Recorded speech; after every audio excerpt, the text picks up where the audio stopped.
It's been almost 10 years since Emily Blunt's breakout role as a sharp-tongued assistant in The Devil Wears Prada. But her latest role couldn't be more different. She's starring in Sicario, playing an FBI agent on a dangerous mission to bring down a Mexican drug cartel. I caught up with her to find out what it's like to swap fashion for fight scenes. Sicario is a film that really knocks you back. The word intense springs to mind. Yes, I mean, I think it is quite a disturbing film and one that creeps under your skin. There's something arresting about it, you know, it sort of confronts the audience with their own moral compass, and I think that's why it creates quite a lot of discussion after it. You get knocked about quite a bit. I know people have said, oh, you really kick butt in this movie. I was like, I think I get my butt kicked by every guy in the film. There is quite a bit of that, isn't there? Yeah, but in a way, I think that's refreshing because it magnifies the violence for the audience because she's a girl. And I think also it's the reality of what would happen. It's not like I'm playing this exaggerated action heroine. I mean, she's a female cop in a very masculine world, and the reality is that she'd get overpowered by the size of those guys. Did you get hurt? Was there... I got a bit sore. There's one fight scene I got very sore the next day because it was a very nasty fight scene. Is that right? But I think I almost broke his nose, so it's okay.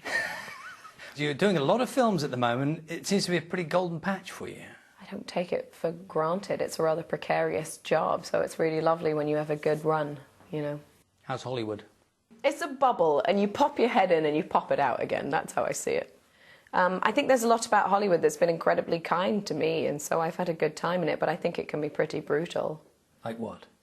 Oh, like the knocking of people's confidence and their whole way of operating, I think, can be really hard. It's a industry that can be very crushing, and I mean, you're talking about 95% of actors are out of work at any one time. I want to ask you about The Girl in the Train. Yeah. Because it's a hugely successful book. Yes, and I gather, you are the girl in the train. I am the creep on the train, yeah.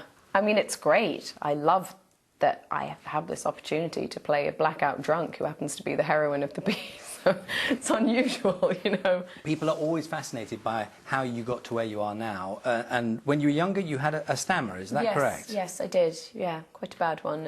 And so never imagined I'd end up in a job where I have to talk all the time. But there is no... I mean, I'm listening very carefully now. There is nothing left. You've been listening the whole time. When's she going to stutter? Well, once you know someone has had that before, and many people, and sometimes there are little tics or breaths as a coping mechanism, you have none. It happens very occasionally. I'll trip on a word and I'll have a problem repeating it. Right, but it was something that clearly didn't hold you back because you are where you are now. No, I mean, I think it made me... I mean, I was definitely very observant as a kid because I didn't really talk as much, and that was a way for me to speak fluently. It was almost like removing myself from myself was a way of speaking normally. It's been a real pleasure. Thank you very much. Thank you so much. Thank you. Cheers.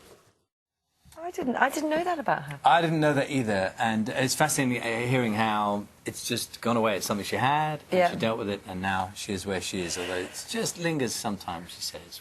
Oh. Emily Blunt's new film is Sicario. It's out on Thursday.